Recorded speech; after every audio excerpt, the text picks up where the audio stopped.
7월 둘째 주 주일 예배 주님께 예배 드리도록 하겠습니다. 은혜 아니면 살아갈 수가 없네.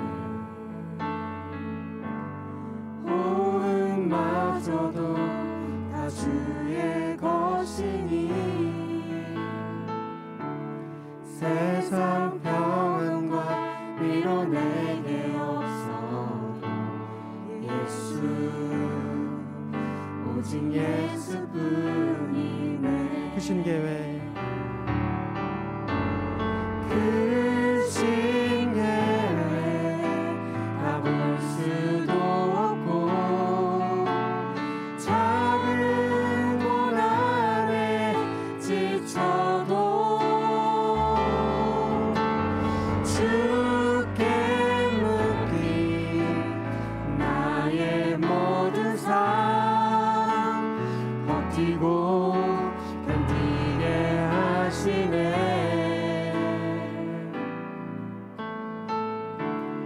은혜 아니면 살아갈 수가 없니. 나의 모든 것 다 주께 맡기니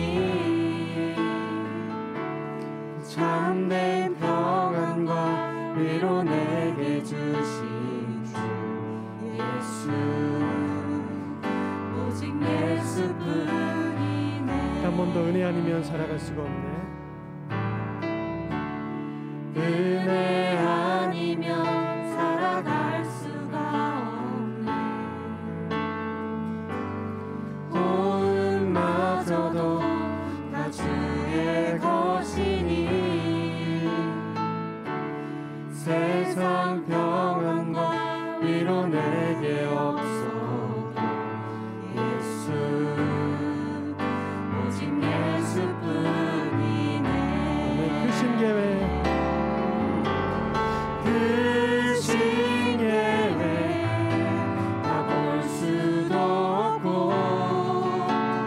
작은 고난에 지쳐도 주께 묻기 나의 모든 삶 버티고 견디게 하시네. 크신 계획, 크신 계획 가볼 수도 없고 작은 고난에 지쳐도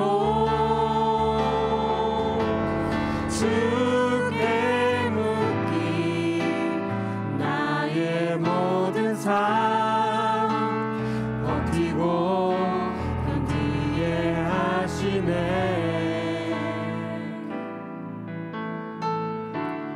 은혜 아니면 살아갈 수가 없네.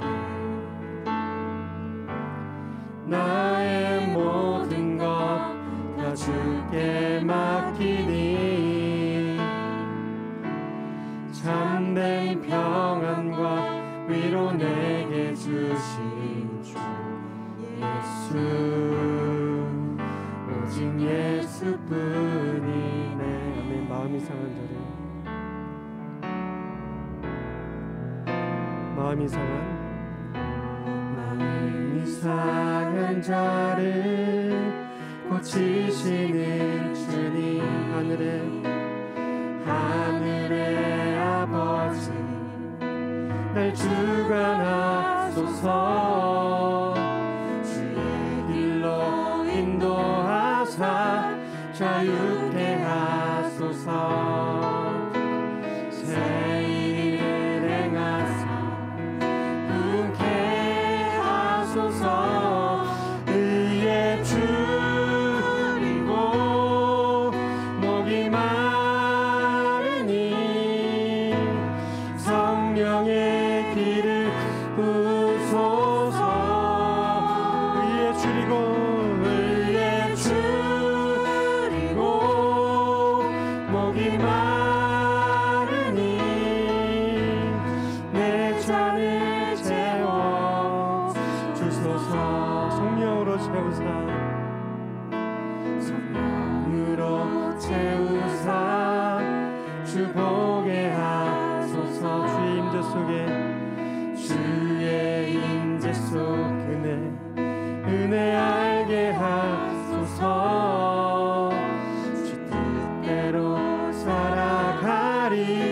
세상 끝날까지 나를 빚으시고 새날 열어주소서.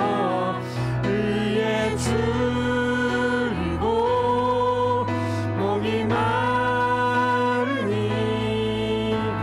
성령의 기름 부으소서. 의에 줄이고 목이 마르니 내 잔을 채워 주소서. 의에 줄이고 목이 마르니 성령의 기름 부으소서. 의에 줄이고 목이 마르니 내 잔을 채워 주소서. 주님과 함께하는 이 고요한 시간 주님의 보좌 앞에 내 마음을 쏟네. 모든 것 아시는 주님께 감출 것 없네. 내 마음과 정성 다해 주 바라나이다. 나 염려하지 않아도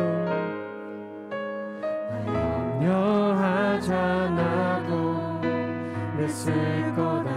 아멘. 너 오직 주의 얼굴 구하게 하소서. 이해할 수 없을 때라도 감사하며 순종하며 주 따르오리다. 온 맘 다해 사랑합니다. 사랑합니다.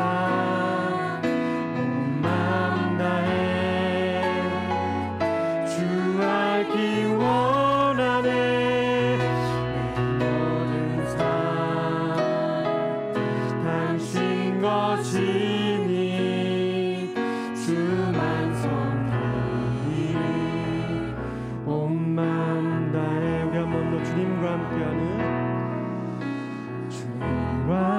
함께하는 이 고요한 시간 주님의 보좌 앞에 내 마음을 쏟네. 모든 것 아시는 주님께 감출 것 없네. 내 마음과 정성 다해 주 바라나이다. 나 염려하지 않아도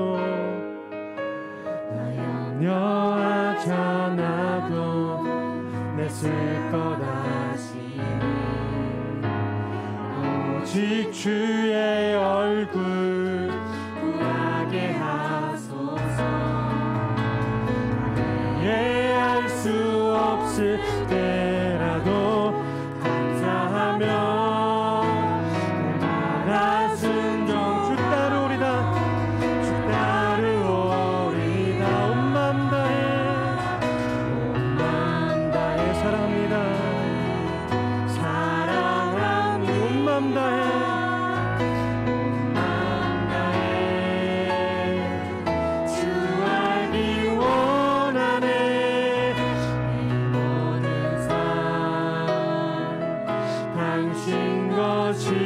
것이니 주만 섬기니 온 맘 다해.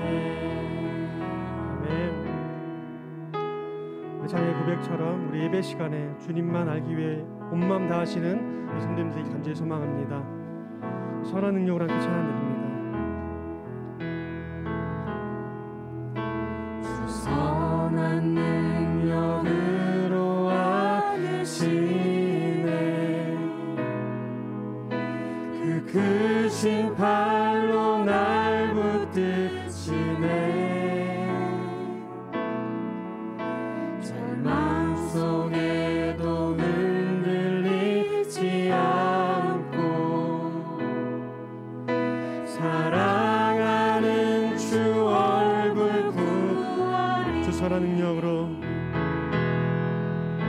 주 선한 능력으로 안으시네.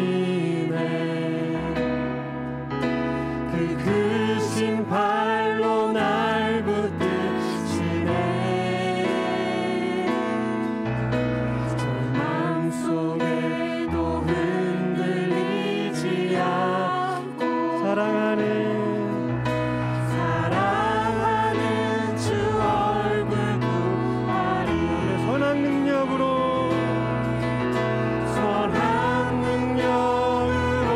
일어서리.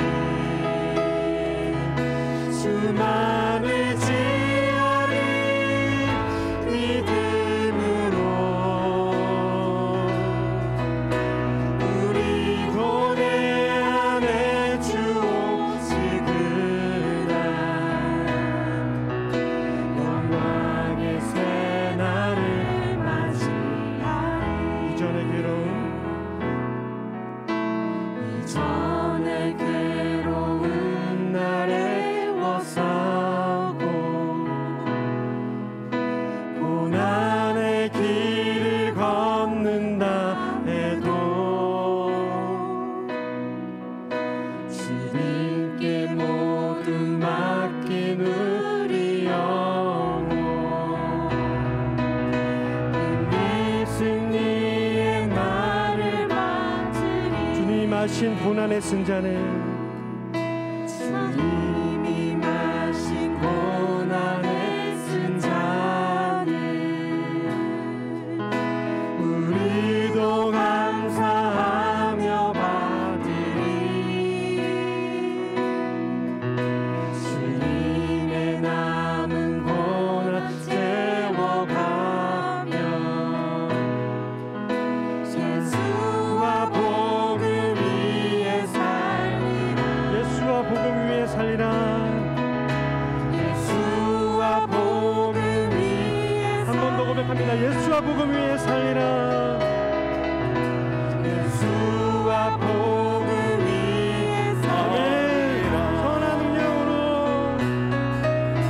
선한 능력으로 일어서리. 주만 의지하리.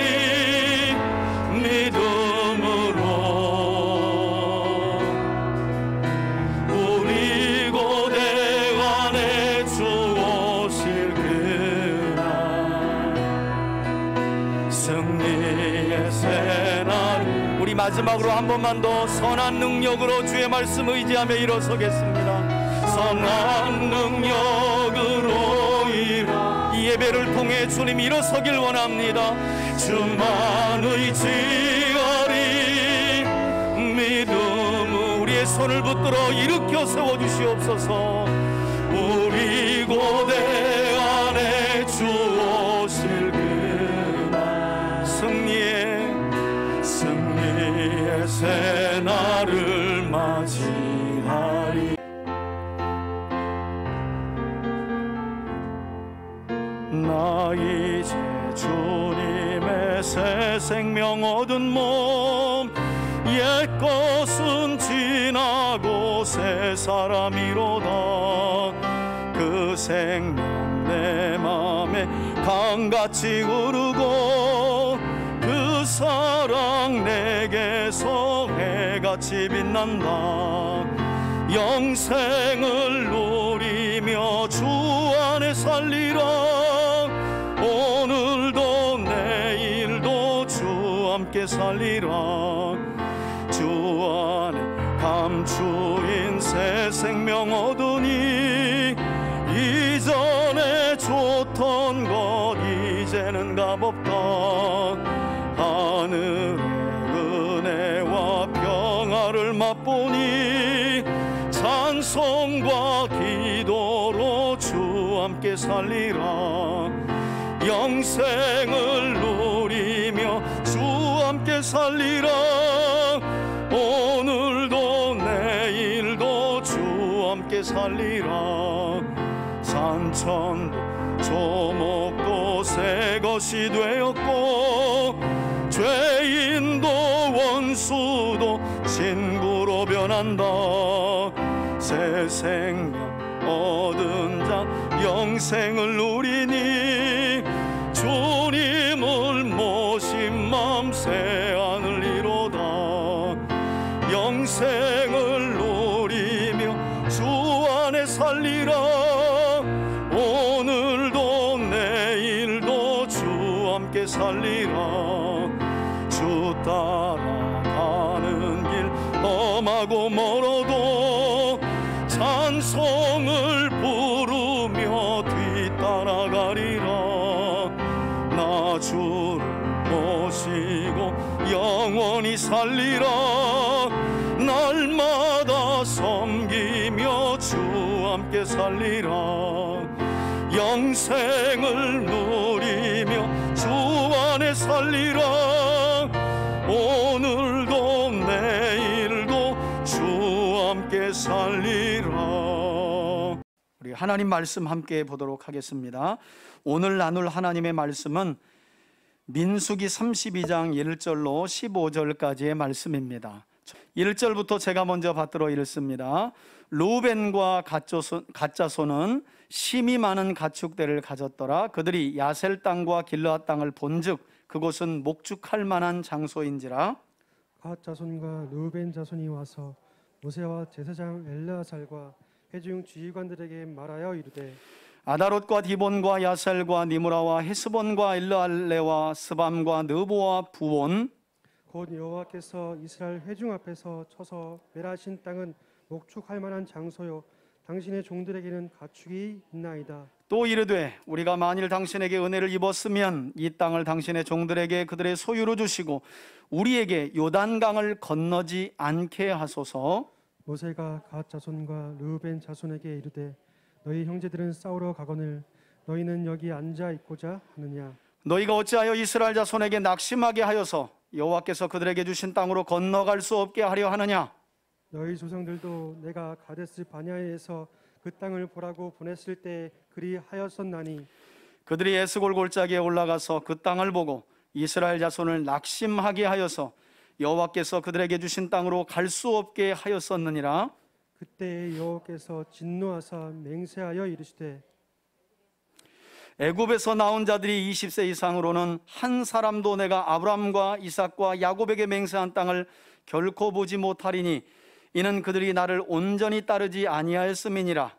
그러나 그나스 사람 여분네 아들 갈렙과 눈의 아들 여호수아는 여호와를 온전히 따랐느니라 하시고 여호와께서 이스라엘에게 진노하사 그들에게 40년 동안 광야에 방황하게 하셨으므로 여호와의 목전에 악을 행한 그 세대가 마침내는 다 끊어졌느니라. 보라 너희는 너희의 조상의 대를 이어 일어난 죄인의 무리로서 이스라엘을 향하신 여호와의 노를 더욱 심하게 하는도다. 15절은 다 함께 읽습니다. 너희가 만일 돌이켜 여호와를 떠나면 여호와께서 다시 이 백성을 광야로 버리시리니 그리하면 너희가 이 모든 백성을 멸망시키리라. 아멘. 아멘. 우리 말씀 제목을 함께 한번 다 같이 읽겠습니다. 시작. 헌신을 위해 주시는 큰 은혜. 할렐루야. 오늘은 민수기 32장 본문의 말씀을 통해서 헌신을 위해 주시는 큰 은혜라는 제목으로 함께 주의 말씀을 나누려고 합니다. 오늘도 살아있는 하나님의 말씀을 나눌 때에 이곳에 계신 진리의 성령님, 거룩하신 성령님께서 우리 3대 가족들에게 보는 눈과 듣는 귀와 깨닫는 마음을 더하여 주시기를 바라고요. 그래서 하나님을 알아가는 이 귀한 시간을 통해 하나님께로부터 하늘로부터 신령한 새 힘과 지혜를 공급받는 우리 3대 가족들이 되시기를 예수님의 이름으로 축복합니다. 여러분, 지난 시간 우리는 이스라엘을 저주하려 했던 영험한 점쟁이 발람의 저주로부터 하나님의 철저한 보호를 받으며 오히려 거짓술사 발람의 입을 통해 놀라운 축복을 4번 선언받았던 이스라엘 백성들이 이제 가나안 땅을 마주보고 거의 다 왔을 때, 성경은 그 지역을 시딤이라고 말하는데, 이 시딤에 도착했을 때 이방인들의 우상인 바알신을 섬기며 모압 여인들과 음행죄를 이스라엘이 저지르게 되면서 결국 하나님의 큰 진노를 사게 되었고, 그로 인해 이스라엘 백성들 중에 무려 2만 4천 명이나 죽게 되는 우상 숭배와 음행의 죄, 그리고 그로 인한 연병으로 2만 4천 명이 되는 많은 사람들이 죽게 된 비극적인 사건을 함께 살펴보았습니다. 이처럼 이스라엘 백성들의 가장 큰 위기는 외부로부터 시작되었던 것이 아니라 그들 내부에서 일어난 죄악으로 찾아오게 되었다는 말씀도 제가 여러분께 설명을 드렸습니다. 그래서 이 이스라엘의 왕정 역사를 보면 전부 다 이스라엘의 위기는 외부에서부터가 아니라 가만히 살펴보면 어디에서 일어난 문제로 일어나게 되었다고요? 내부의 문제예요. 여러분, 가정도 마찬가지죠. 가정이 오히려 외부에서 문제가 있을 때 가족들은 더욱더 돈독해지고 하나가 되는 것을 볼 수가 있어요. 그런데 가족 내부에서 문제가 일어나면 쉽게 가정이 무너지는 것을 우리가 종종 우리의 눈으로 확인을 합니다. 영적인 공동체인 이스라엘도, 그리고 교회도 마찬가지입니다. 그래서 훗날 이사야 선지자는 이스라엘 백성들에게 어떤 예언을 한 일이 있는가? 이사야 59장 2절에 보니까 너희 죄악이 하나님과 너희 사이를 갈라놓았고 너희가 간절히 기도할지라도 하나님이 듣지 않게 만들었다는 거예요. 무엇 때문이라고요? 죄악 때문이라는 거예요. 사도 바울은 칼이나 기근이나 위험이나 적신이나 그 어떤 것으로도 그리스도와 우리 사이, 우리를 구원하신 하나님과 우리 사이를 갈라놓을 수 없다고 말해요. 단 하나, 하나님과 우리 사이를 갈라놓게 되는 하나의 요인이 있다면 무엇이라고요? 그게 바로 죄죠, 죄지. 광야 40년 동안 이스라엘 백성들의 모습이 그랬고 40년 끝나갈 때쯤 역시 이스라엘은 내부에서 일어난 이와 같은 죄악으로 인해 큰 위기를 맞게 되었다는 겁니다.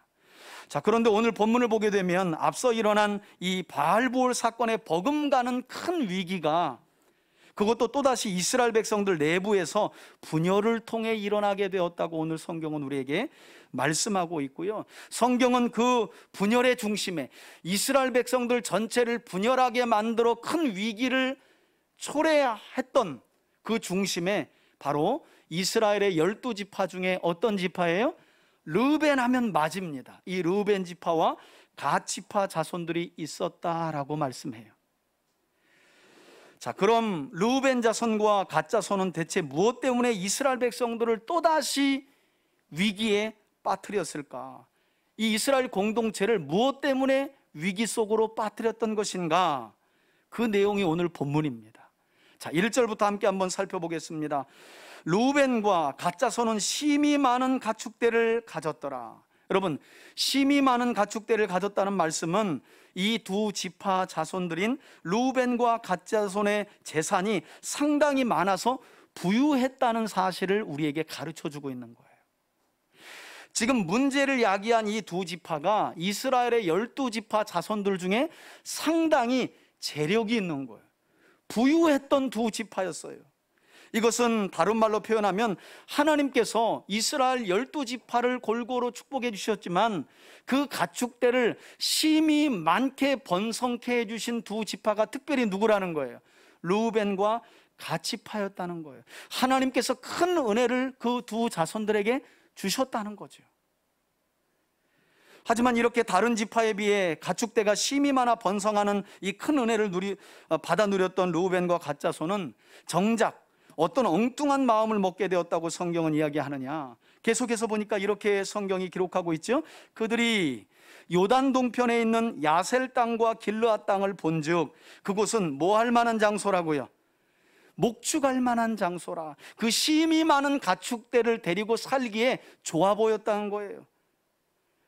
그리고 그 지역들은 옛적부터 소를 먹이는 목축하기에 좋은 땅이었다고 학자들은 이야기합니다. 그러니까 누가 봐도 딱, 여러분, 아브라함과 조카 롯이 애굽에서 나온 이후에 이제 가축대가 많아지는 이야기가 창세기 14장에 나오잖아요. 그때 더 이상 함께 할 수 없어서, 왜? 가축대가 많아져 가지고 아브라함의 목자들과 롯의 목자들이 자꾸 다투는 거예요. 아브라함이 이것이 보기에 좋아 보이지 않아서, 야, 이제 헤어질 때가 된 것 같다. 조카야, 네가 먼저 좋은 땅을 골라라 했더니 에덴 동산 같고 애굽 땅처럼 좋아 보였던 소돔과 고모라를 이 싸가지 없는 조카 롯이 먼저 고르죠. 아브라함은 양아버지 같은 분이에요. 자기를 키워주신. 그럼 당연히 삼촌이 먼저 고르세요 이래야 맞는데, 딱 보니까 거긴 거예요. 거기에 갔다가 전쟁에 휩쓸려서 포로로 끌려가는 고생을 또 롯이 그 이후에 당하죠. 마치 그것처럼 이 루벤과 갓지파, 가축대가 많아져 번성케 하는 특별한 은혜를 하나님께 받은 이 두 지파가 이미 정복한 요단 동편을 보니까 아이고, 여기는 가축대를 치기에 너무 좋은 거예요.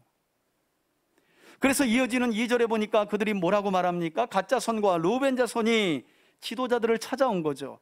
지도자인 모세와 제사장 엘르아살과 회중의 지휘관들에게 말하여 이르되, 어떤 말을 했다고요?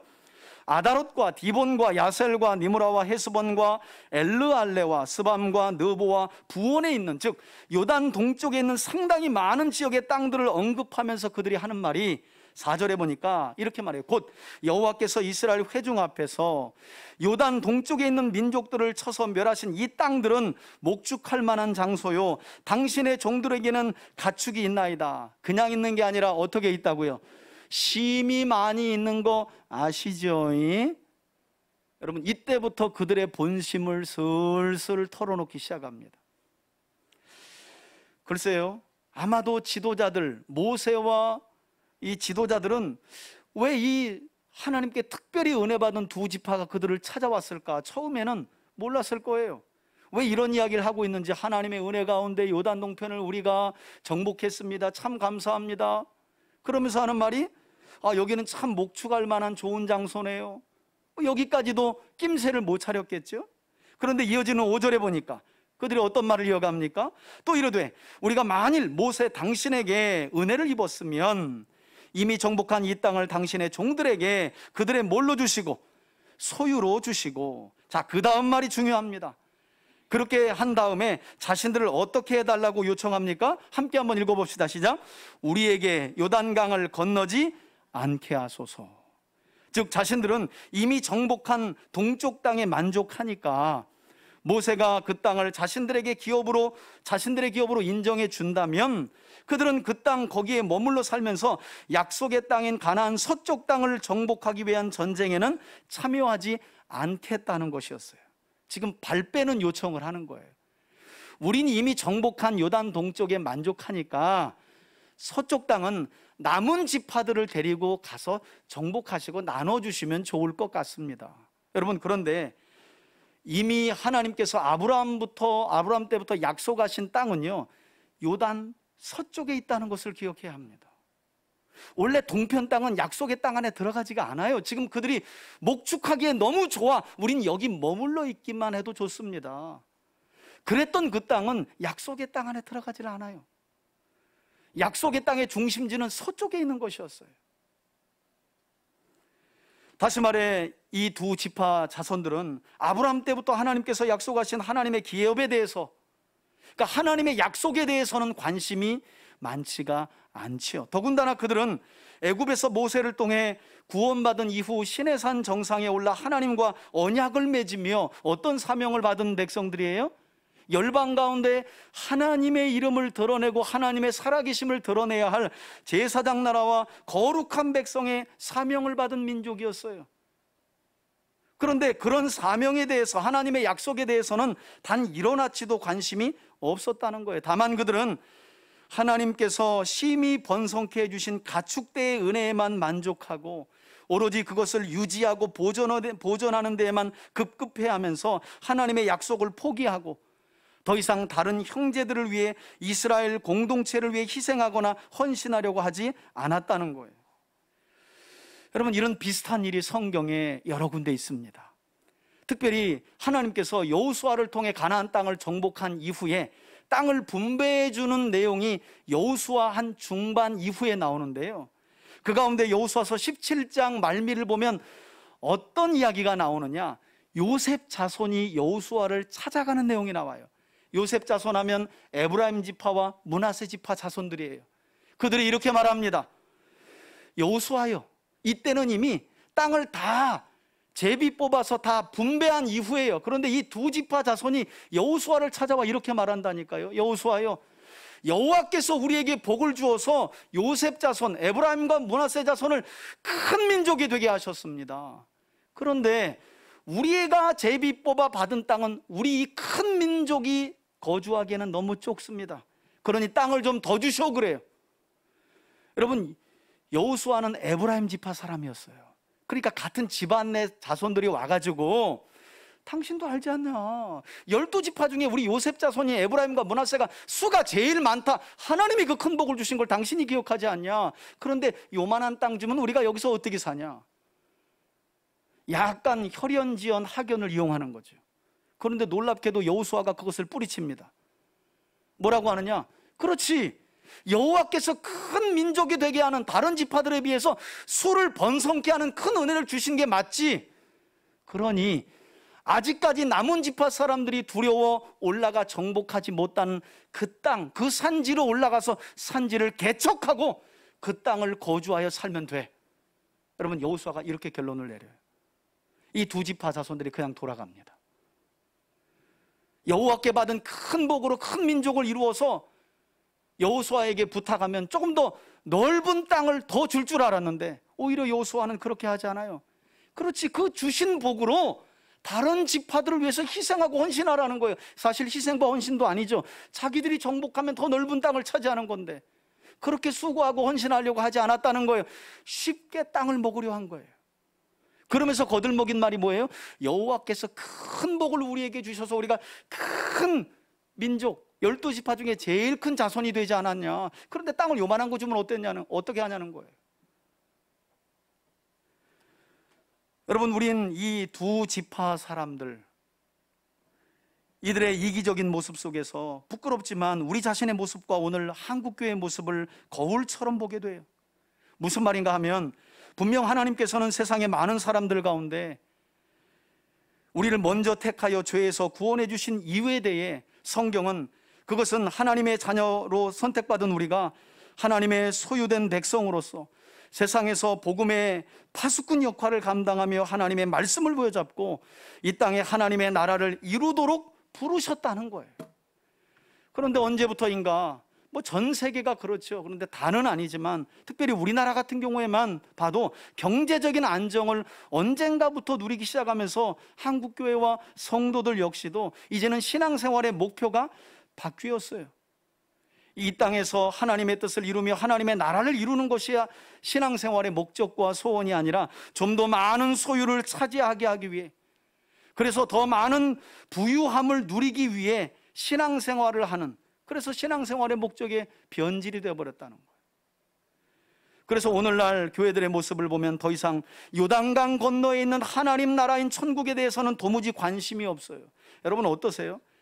진짜 심각한 문제입니다. 우리가 그냥 넘기기 쉬운 문제예요. 여러분, 정말 하나님 나라에 대한 소망이 있습니까? 하나님 나라가 뭔지는 아세요, 여러분? 여러분, 그 나라 모르는데 죽으면 옮겨지겠지 하는 것이 맹신입니다. 만왕의 왕이시고 주가 되시는 예수 그리스도를 믿고 그분의 통치 아래, 말씀의 다스림 안에, 성령의 충만함 안에 살아가지 않는 사람들은 죽어 하나님 나라에 갈 수 없어요. 이미 우리 안에 임한 하나님 나라를 맛보며 살아가지 못하는 사람은 죽는 그 순간 특별한 하나님의 은혜로 천국 가는 게 아니라는 거예요. 그런데 문제는 이 땅에서 여기에가 좋사오니 지금 이 정도, 아니 여기서 더, 이것으로 한국교회가 언제부터인가 요단강 서쪽을 바라보지 않고 있다는 거예요. 여러분은 어떠세요? 정말 하나님의 약속을 믿음으로 바라보고 계십니까? 아니야, 하나님이 여기까지 수십 년 동안 나를 인도해 주셨지만 난 여기 머물 수 없어. 하나님의 약속은 언제나 내 생각을 뛰어넘어. 난 요단 서쪽을 바라볼 거야. 난 저쪽으로 갈 거야. 이런 신앙생활의 마음이 있으시냐는 거예요. 아유, 그 수고와 헌신을 여기까지 한 것만 해도 힘든데 그냥 이 동편이 좋지, 지금까지 받은 은혜만 잘 유지하면 되지 뭐, 혹시 그런 생각에 빠져 있지는 않으세요? 여러분, 그래서 매튜 헨이라는 신학자는 민수기를 주석하면서 어떤 글을, 이 본문에 대해서 주석하며 어떤 글을 기록했느냐, 잘 들어보세요. 마찬가지로 현대 기독교인들 또한 예수 그리스도의 일들보다 자신의 일들을 더 많이 찾기에 급급하며 영적인 가난을 바르게 바라보지 못하고 자신들의 세속적인 이익과 유익에 따라 큰 영향을 받고 있다. 그들의 영혼은 이 세상에 보이는 곳에, 현세의 것에 더 일치한다. 그러면서 그들은 여기에 있는 것이 좋다라고 말한다. 그러나 우리는 보이는 것들을 초월하여 그 너머에 있는 것, 우리의 몫으로 돌아올 것들보다 더 중요한 하나님께서 바라보시는 것을 바라보고 선택해야 한다. 다 같이 아멘 합시다. 아멘, 아멘. 매튜 헨이라는 신학자가 이 본문의 주석을 이렇게 달아놨어요. 그가 봐도 오늘날 모든 교회들과 성도들은 다 요단 서쪽을 바라보지 않고 있다는 거예요. 이 정도 먹고 살면 좋고 여기서 주신 것들 조금 더 늘어나면 됐지, 무슨 하나님의 약속이 중요하고 하나님의 나라가 중요하고 하나님의 뜻이 이루어지는 게 뭘 그리 중요하냐는 거예요. 저는 그런 점에서 우리 3대 가족들이 하나님께서 여러분들의 삶에 베풀어 주신 은혜 안에서 만족하며 안주하는 것이 아니라 주신 그 은혜들을 힘입어서 하나님의 뜻이 무엇인지를 더욱 분명히 알아가길 바라고, 하나님 나라를 이루기 위해 영적인 성장과 성숙에 더욱 힘쓰고 무엇보다도 공동체를 위해 헌신하는 삶으로 한 걸음 더 전진해 나아갈 수 있는 여러분들이 되시길 주의 이름으로 축원해 드립니다. 그렇게 말했더니, 목사님, 저는 아직 헌신하고 희생할 만한 소유가 없는데요. 그건 눈이 높아서 그런 거예요. 여러분, 믿음의 선진들 중에 특별히 신약에 보면 어디 부자가 그렇게 많이 나옵니까? 믿음의 선진들은 다 자족하는 부자였어요. 자족하는 부자였다니까요. 하나님이 주신 구원 때문에 부유했고, 영생 때문에 부유했고, 죽어가는 그 순간에도 부활의 약속 때문에 부유했어요. 저는 이런 부유함이 여러분들의 믿음이 될 수 있기를 주의 이름으로 축원해 드립니다. 여러분, 이렇게 심히 많은 가축대의 은혜를 받고도 여기가 좋사오니 하며 이미 정복한 땅들을, 동쪽의 땅들을 요구했던 이 두 지파 자손들에게 지도자 모세가 입을 열죠. 그 내용이 6절 이후입니다. 모세가 갓 자손과 르우벤 자손에게 말합니다. 너희 형제들은 약속의 땅인 요단 서쪽 땅의 정복을 위해 뭐하러 간다고요? 싸우러 가거늘. 그러면서 너희는 어찌하여 여기에 눌러앉아 있고자 하느냐? 모세가 화가 단단히 난 거예요. 아니, 하나님께서 가축을 번성케 하여 심히 많은 가축대를 소유하는 큰 은혜를 주셨으면 그 은혜를 힘입어서 이스라엘 공동체를 위해 더욱 희생하고 헌신할 줄 알아야 되는데, 오히려 이미 정복한 땅을 기업으로 받아 거기 눌러앉아서 우리는 요단강을 건너지 않게 해달라. 그러니 모세가 얼마나 화가 났겠어요. 여러분, 이스라엘 백성들의 출애굽의 여정은 약속의 땅을 향한 발걸음이잖아요.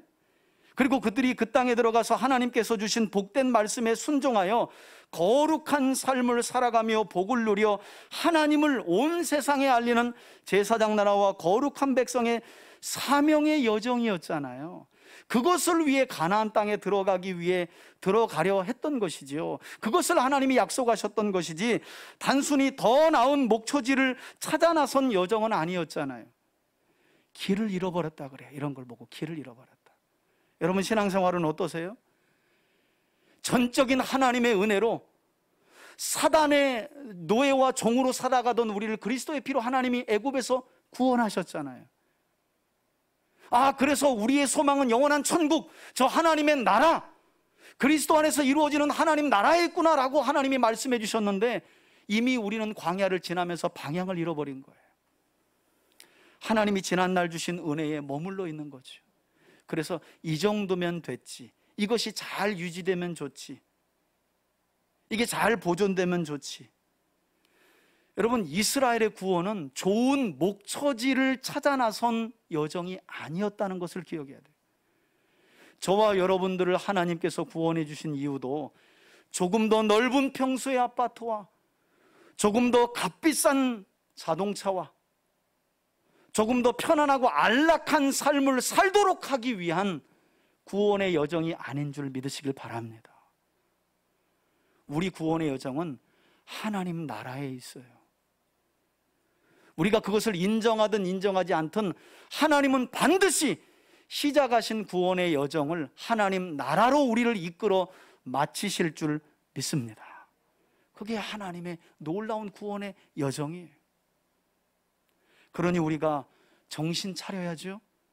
방향을 잃었다면 다시 방향을 재조정해야 되고요. 한동안 머물러 있었다면 이제 일어날 때가 된 거예요.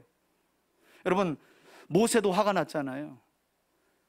목회하는 목회자도 화가 날 때가 있어요. 바로 이런 때예요.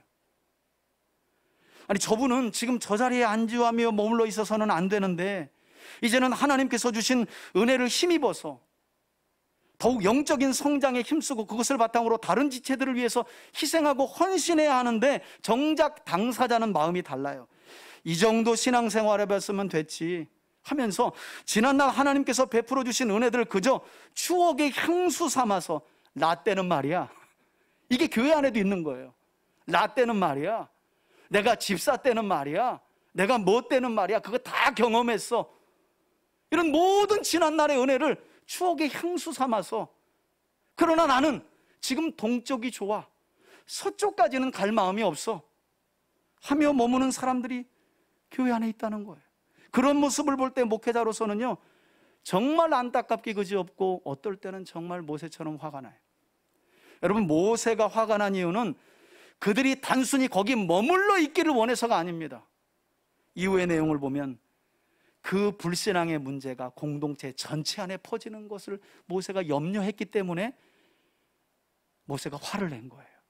나 한 사람 그냥 신앙 잘하지 않고 여기까지 준 거 만족하고 여기 머물러 있는데 뭐가 그렇게 목사님 잘못됐습니까? 그렇게 생각하시는 분은 교회의 일원이라고 말할 수 없습니다. 머리 대신 그리스도의 몸된 지체는 아닌 분이에요. 교회는 다니시는 분일 수 있어요. 그러나 그분은 성경적으로 교회라고 말할 수 없는 분입니다. 교회는 유기적인 관계 안에 있기 때문입니다. 머리 대신 그리스도와 우리가 다 지체입니다. 여러분, 제 손가락이, 오늘 제가 교회 오는데 제 이 검지손가락이 저한테 말하는 거예요. 오늘 내 피곤하니까 집에 좀 머물기 있기를 원한다고, 잘 다녀오시라고. 여러분, 그럴 수 있습니까? 그럼 제가 오늘은 쉬어라 하고 제가 잘라갖고 그럼 놓고 와요? 교회는 그런 겁니다, 여러분. 제 오른발이 오늘은 운동을 많이 해가지고 힘들어서 집에 좀 쉬었다가 올 테니까 교회 갔다 와, 그럼 제가 오른발을 놓고 옵니까? 그럴 수 없죠. 교회는 유기적인 공동체입니다. 유기적인 관계라는 거예요.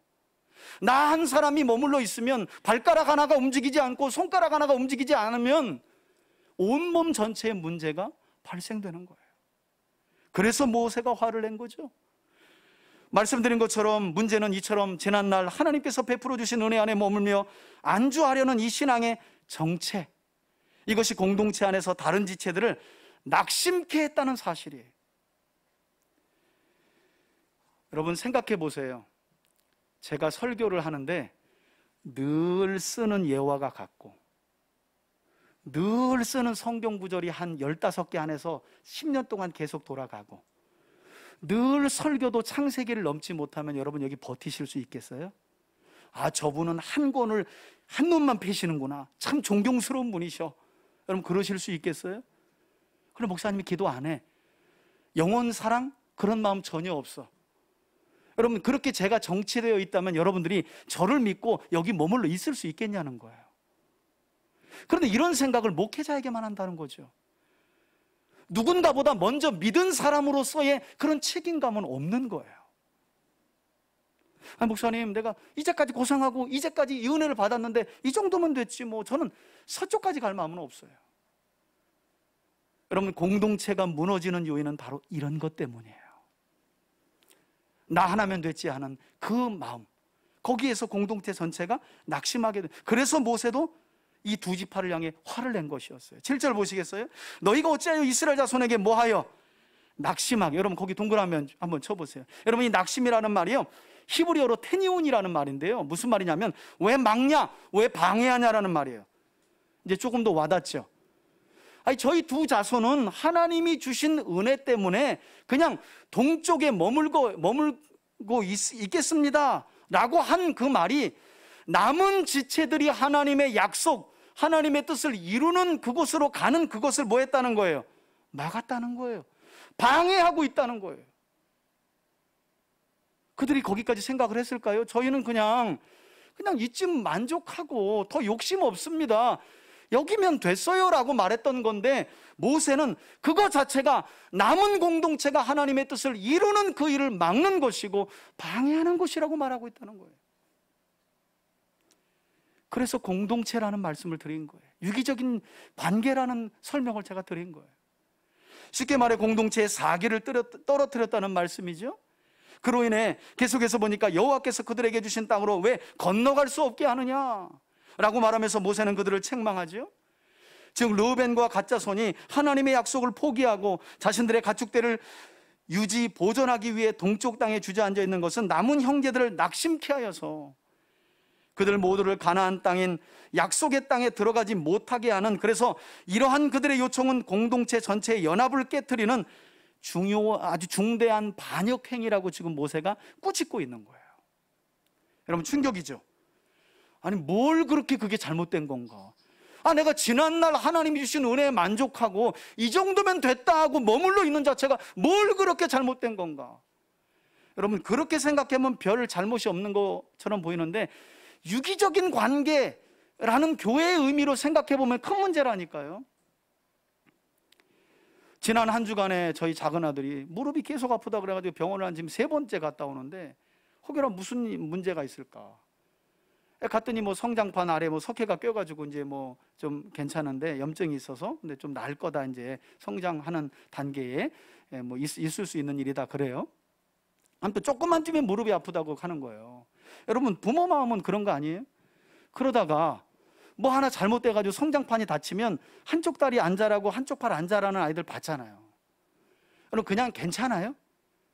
어쩔 수 없이 사는 거지만 그래요? 아니죠 여러분. 이게 몸이기 때문에 그런 거예요. 누군가 하나 머물러 있고 자라지 않는 게 전체로 봤을 때는 심각한 문제를 일으키는 거예요. 그러니 교회 공동체란 나 한 사람 생각하는 거 있을 수 없다는 거죠. 그 생각 자체가 그 사람은 나는 교회 공동체 안에 들어가 있지 않아 라는 것을 선언하는 거예요. 그래서 모세가 이처럼 이것은 연합을 깨트리는 행위고 낙심케 하는 것이고 더 나아가서 반역 행위다. 그러면서 모세는 지난날 민수기 13장 그리고 14장 우리가 살펴봤었죠. 정탐꾼들의 불평 사건을 역사적 교훈으로 삼아 언급하는데 8절 보시겠어요? 이 일을 두고 지난 역사를 회고하는 거예요. 너희들 잊어버렸어? 40년 전 그 사건 잊었어? 하면서 상기시켜요. 뭐라고 상기시킵니까? 8절입니다. 너희 조상들도 내가 가데스 바네아에서 그 땅을 보라고 약속의 땅인 가나안을 정탐하라고 보냈을 때 지금 너희들과 똑같이 그리하였노니라 그랬다는 거예요. 돌아와서 기억하시잖아요. 그 뒤에 나오죠. 그들이 에스골 골짜기에 올라가서 그 땅을 보고 돌아와서 이스라엘 자손을 어떻게 가게 만들었다고요? 낙심하게 만들었다는 거예요. 여호와께서 그들에게 주신 땅으로 갈 수 없게 하였느니라. 여러분 실제로 이때 이스라엘 백성들 전체를, 그때 숫자가 200~300만입니다 여러분.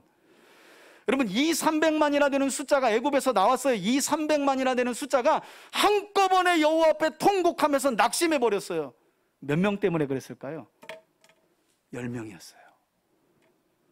여러분 10명이 우린 못 가겠다, 가봤는데 안악자손이고 거인이고 이거 하나님 우리 죽이려고 여기 데리고 온 거 아니냐, 우린 못 가겠다, 10명이라니까요. 그런데 200~300만 명이 거기서 주저앉아 버립니다. 그리고 하나님께 통곡해요. 민수기 14장에 보니까 뭐냐, 외굽에 멀쩡히 있는 우리를 구원해서 여기서 죽이려고 하는 거냐. 그리고 하나님이 진노하시죠. 여러분 몇 명이었다고요? 10명이 나서 200~300만을 낙심케 했는데 오늘 보니까 2지파 자손이 일어났으니 최소 수백 명 이상은 될 거 아니에요. 수백 명이 뭐예요? 수천 명이죠. 수천 명 이상이죠. 2지파 자손이 일어나서 이 백성들 전체를 낙심케 하고 있으니 이 일이 얼마나 모세에게는 위급하고 다급한 일로 여겨졌겠냐고요. 그래서 지난날 그 역사적 사건을 꺼내서 회고하면서 이야기하는 거예요. 10명 때문에 200~300만이 원망을 쏟아냈던 그 사건, 너희들이 지금 그 일을 또 하고 있구나. 10절에 그때 여호와께서 진노하사 맹세하여 이르되 애굽에서 나온 자들이 20세 이상으로는 한 사람도 내가 아브라함과 이삭과 야곱에게 맹세한 땅을 결코 보지 못하리니 이는 그들이 나를 뭐하지 않았다고요? 온전히 따르지 아니하였다. 여러분, 몇 명 때문에 그랬다고요? 10명 때문에. 10명이 안주한 것 때문에 200~300만 전체가 여호수아와 갈렙 위에는 가나안 서쪽을 밟지를 못합니다. 그리고 이어지는 12절에 보니까 그러나 여러분, 누구는 약속의 땅인 가나안 땅을 밟았다고요? 네, 하나님께 받은 은혜를 힘입어 끝까지 헌신했던, 그래서 여호수아에 보면 갈렙이라는 사람은 85세의 나이에 정복하지 않은 땅 헤브론을 바라보면서 여호수아요, 지금 남은 지파 사람들이 두려워서 거인족 속이 사는 헤브론 땅을 정복하지 않으려고 하는데 제가 갑니다. 여러분, 이때 나이가 85세라니까요. 그런데 더 기가 막힌 말은 나는 45년 전이나 지금이나 전쟁하기에, 저는 출입하기에 끄떡없습니다 그래요. 85세의 노인이. 그렇게 헌신했던 여분네 아들 갈렙, 그리고 모세를 이어 이스라엘 백성들을 인도하기 위해 헌신했던 눈의 아들 여호수아는 여호와를 뭐 했기 때문에? 온전히 따랐기 때문에. 저는 이 히브리어 직역을 보고 참 이렇게 감동을 먹었어요. 여러분, 10명의 정탐꾼들의 부정적인 보고로 200~300만이나 되는 사람들이 전부 다 낙심해서 하나님을 원망하고 광야에서 다 죽어갔잖아요. 누구 외에? 갈렙과 여호수아 외에. 왜? 그들은 여호와를 뭐 했기 때문에? 온전히 따랐다. 히브리어를 직역해서 보니까 이렇게 말해요. 이 두 사람은 여호와를 따르는 일로 가득했다 하는 거예요. 이 표현이 좀 이해가 되시나요? 여호와를 따르는 일에 그 마음이 가득했다는 거예요. 무엇을 먹든지 마시든지 어떤 걸 소원하든지 그게 다 하나님의 뜻을 이루는 것으로 가득 차 있었다는 거예요. 그래서 이 두 사람은 요단 서쪽을 밟게 되는 거죠. 여러분들의 마음은 어떠십니까? 여러분들은 무엇에 이끌려 살아가고 계십니까? 저는 여호수아와 갈렙처럼 우리 3대 가족들이 하나님의 뜻을 따르는 것으로 가득 찬 성령 충만한 믿음의 삶을 살아갈 수 있기를 예수님의 이름으로 축원해 드립니다. 그런데 두 지파 자손이 그 마음에 가득 찬 것이 달랐던 거예요. 이 두 사람은 여호와를 따르는 것으로 가득 차 있었기 때문에 하나님이 가나안 땅까지 드리는데 문제가 없어요. 그런데 지금 르우벤과 갓 자손은 그것으로 가득 차 있는 게 아니라 뭘로요? 야, 이 가축대를 어떻게 불릴까? 괜히 서쪽 땅 가서 정복하다가 다 죽으면 어떡해? 재산 한 번에 다 날아가는데. 그리고 40년 여기까지 왔으면 됐지 뭘 또 강까지 건너. 거기가 하나님의 약속이 있는 곳인데. 여러분, 하나님을 믿고 누리며 살아가는 축복 그냥 이 땅에서 다 끝낼 겁니까? 그렇지 않죠? 우리 안에 와 있는 이미 하나님의 나라, 그리스도의 재림을 통해 완성될 그 나라, 그 나라에 들어가서 우리가 요한계시록에 나와 있는 말씀처럼 생명수 강을 따라서 생명의 열매를 먹으며 영원한 생명을 누리며 왕같은 제사장의 왕같이 살아가야 할 줄 믿습니다. 그게 우리에게 주시는 하나님의 약속이잖아요. 그리고 나서 모세는 르우벤 그리고 갓 자손을 향해 마지막으로 14절에 이렇게 말합니다. 보라, 너희는 너희의 조상의 대를 이어 일어난 어떤 무리라고요? 죄인의 무리로서 이스라엘을 향하여 여호와의 노를 더욱 심하게 하는도다. 그러니까 여러분, 성경 열심히 배우셔야 합니다. 여러분, 지식 공부해가지고 천국 갈 때 성경고사 봐서가 아니라 보세요. 르우벤과 갓 자손이 민수기 13장, 14장의 사건을 역사적 교훈으로 담았다면 그런 마음이 들다가라도 마음을 어떻게 했겠어요? 돌이켰겠죠. 그래서 성경을 우리가 힘써 배워야 하는 거예요. 구원받은 이후에 끊임없이 우리로 하여금 하나님의 말씀은 요단 서쪽을 바라보게 한다니까요. 하나님의 약속이 있는 그 편, 나를 통해 영광 받기를 원하시는 그 궁극적인 목적지로 우리의 눈을 향하게 하기 때문에. 할렐루야. 그래서 성경을 열심히 읽고 듣고 배워야 하는 거예요. 에이, 목사님, 나는 뭐 나이가 늙어서 그러면 딱 거기까지 머물러 계시다가 가시는 거예요. 여러분, 앞이 칠흑같이 안 보이는 그때까지는 성경을 보시길 바라요. 뭐라고 해도 가까이 되면 들릴 때가 되면 그때까지는 하나님 말씀에 귀를 기울이는 여러분들이 되시길 바라요. 그러면 반드시 어느 순간에 눈이 떠져 있으면 여러분들은 요단 서쪽에 가 있을 거예요. 할렐루야. 하나님의 은혜가 우리를 그렇게 이끌기 때문이죠. 그렇지 않았던 지금 이 두 지파 자손을 모세가 혼내고 있는 거예요. 그러면서 15절 보세요. 너희가 만일 돌이켜 여호와를 떠나면, 지금 여기 머물러 있는 행위가 여호와를 어떻게 하는 행위래요? 떠나는 행위라고 말하잖아요. 여러분, 이거 심각한 겁니다. 아니, 목사님, 내가 열심히 이제까지 교회 생활하고 봉사하고 헌신해서 뭐 이렇게 직분 얻고 그래서 이 정도 머물러 있는데 뭐가 어때요? 여러분, 자칫 잘못하면 그게 누굴 떠나는 거라고요? 여호와를 떠나는 거라고 말하잖아요. 그래서 히브리서 기자는 고난 중에 기독교로 돌아가려고 하는 유대인 기독교인들에게 뭐라고 말해요? 전진해야 된다고 말하죠. 너희가 받은 복음의 은혜는 우리를 후퇴하지 않게 한다. 앞으로 전진해야 된다. 유대교로 돌아가지 말아라. 그렇게까지 신약 성경에 말씀하죠. 모세도 그런 심정으로 이야기하는 거예요. 그러면서 15절 중반에 보니까 여호와께서 다시 이 백성을 광야에서 버리시리니 그리하면 너희가 이 모든 백성을 뭐 할 것이라고요? 결국 너희가 거기 안주하는 그것 때문에 남은 백성들을 전부 다 낙심케 하여 하나님 앞에서 멸망시키는 꼴을 만들게 될 거다. 이렇게 경고하고 있는 거예요. 왜? 지난 민수기 13장, 14장에서 이미 겪었기 때문에 모세는 알죠. 역사를 교훈 삼는 하나님의 사람이기 때문에. 천만다행인 것은 이후에 기록된 말씀을 보면 루벤과 갓 자손들이 모세의 책망을 마음에 새겼다는 거예요. 할렐루야. 얼마나 감사한지. 마음에 새겼다는 거예요. 그러면서 뭐라 그러냐면, 모세요, 그러면 우리가 처자식하고 가축대는 좀 놓고 가길 원하는데 그러려면 성읍을 좀 대충이라도 만들어 놓고, 성경에 보면 견고함이라고 나와요. 시간 좀 걸린다는 얘기죠.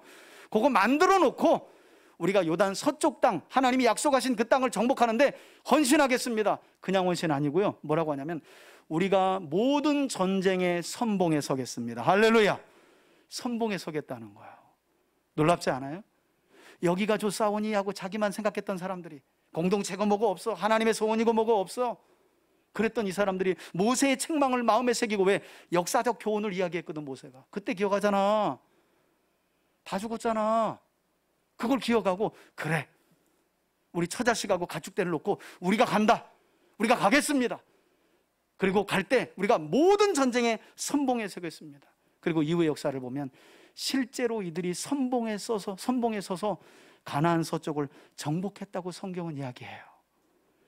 주신 은혜를 힘입어, 할렐루야, 주신 은혜를 힘입어 희생하고 헌신하는데 앞장서 버린 거예요. 여러분은 지금 요단 어느 쪽에 머물러 계십니까? 한번 생각해 보세요. 신앙생활의 여정이 어디쯤 왔는지 한번 돌아보시고요.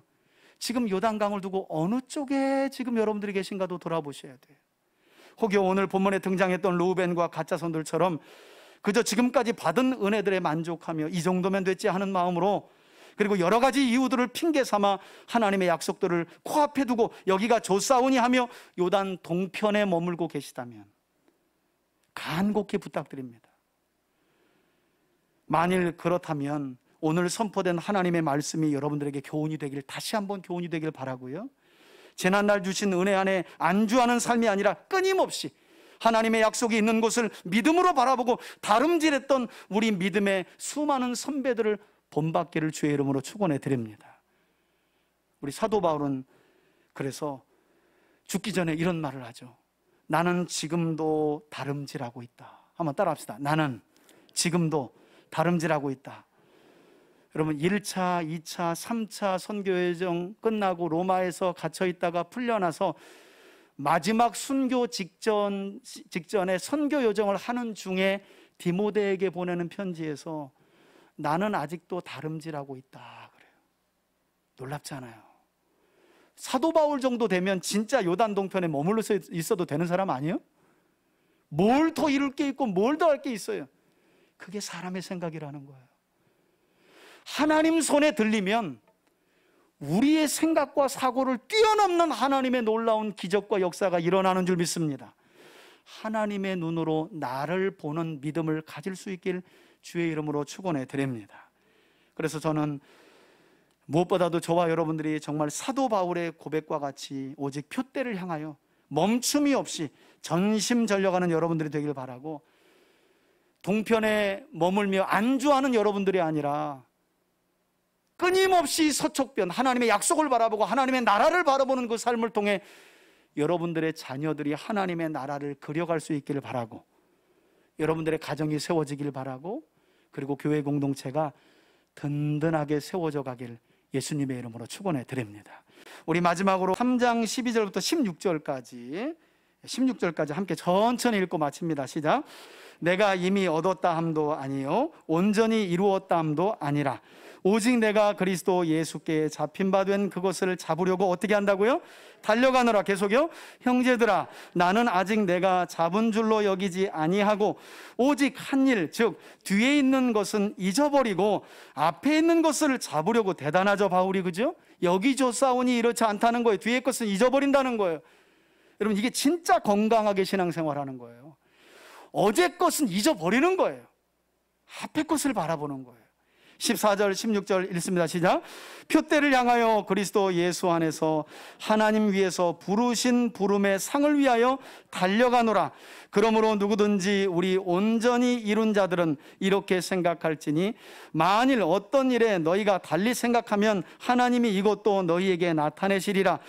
오직 우리가 어디까지 이르렀던지 그대로 행할 것이라. 아멘. 이제는 우리 주 예수 그리스도의 은혜와 하나님 아버지의 사랑과 성령의 교통하심이,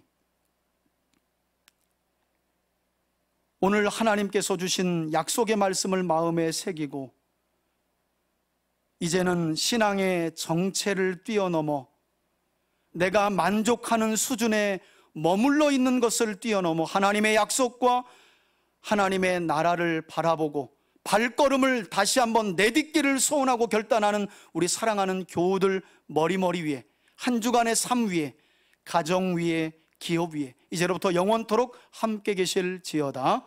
아멘.